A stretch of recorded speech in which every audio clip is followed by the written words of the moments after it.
Au cœur de la savane ivoirienne, à l'orée de la forêt sacrée de Zran, se trouvait le village de Ndjandji, un lieu que le temps semblait avoir oublié. Les huttes en banco, le parfum du bois brûlé au crépuscule, les contes autour du feu et les danses au tambour étaient l'âme vivante de ce petit monde. Les anciens disaient que Ndjandji reposait sur une faille entre le monde des vivants et celui des esprits. C'était pour cela que chaque nuit, le tambour sacré résonnait depuis le haut de la colline sacrée, sans que personne ne sache qui le frappait. Un jour, le tambour cessa de battre. Au début, les villageois crurent à un simple silence, mais dès le lendemain, les signes commencèrent. Les récoltes pourrissaient sur pied, les bébés pleuraient sans cesse, et les anciens faisaient des cauchemars si violents qu'ils ne voulaient plus dormir. Le conseil des sages se réunit, et le vieux devint Tano déclara: le tambour ne bat plus car l'équilibre a été rompu. Quelqu'un a profané les lois anciennes. Si le lien avec les ancêtres n'est pas rétabli, l'ombre dévorera la lumière. Mais qui avait osé? Yara, une jeune fille orpheline élevée par sa grand-mère, sentait un appel étrange dans ses rêves. Elle voyait une silhouette encapuchonnée qui lui parlait dans une langue oubliée et des mains qui tendaient vers elle un tambour brisé.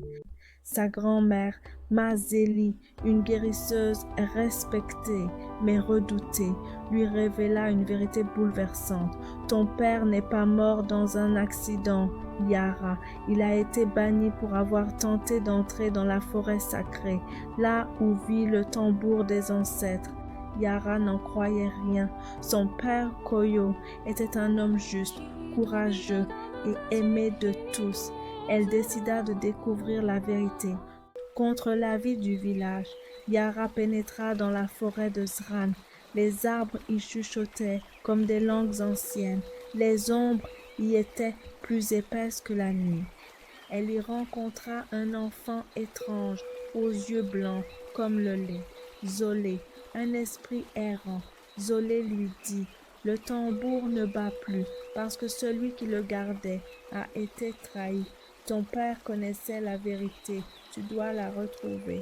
Guidée par l'esprit, Yara découvrit un ancien sanctuaire caché, envahi par les lianes. Là, elle vit le tambour sacré, brisé en deux, et un cadavre, momifié par le temps, tenant une lettre dans sa main osseuse. C'était Koyo, son père.